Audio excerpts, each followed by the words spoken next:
Magulo ang bansa, ang mga magnanakaw namimihasa. Naghihirap ang madla habang nagpayaman naman ang mga kapal ng mukha. Bilyong peso ang nawawala, pinagkikriyan na nga yata. Lumabas sa mga inhinyero, nagtuturo kung kani-kanino.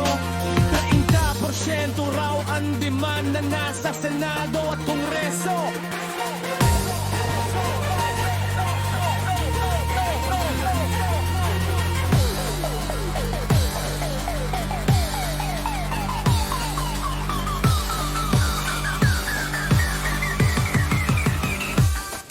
Mahiya naman kayo sa panloloko nyo sa mga tao.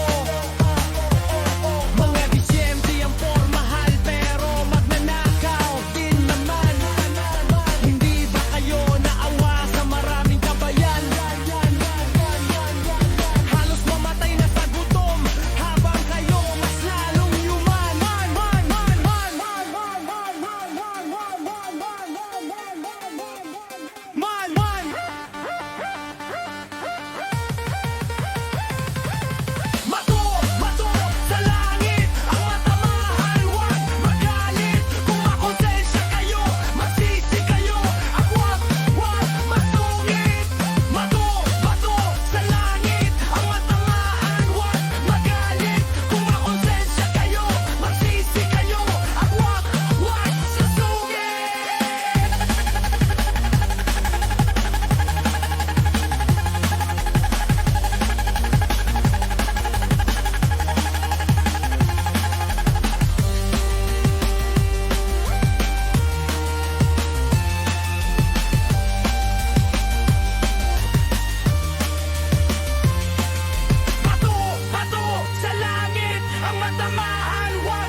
Kung makonsensya kayo, magsisi kayo at huwag masosungin.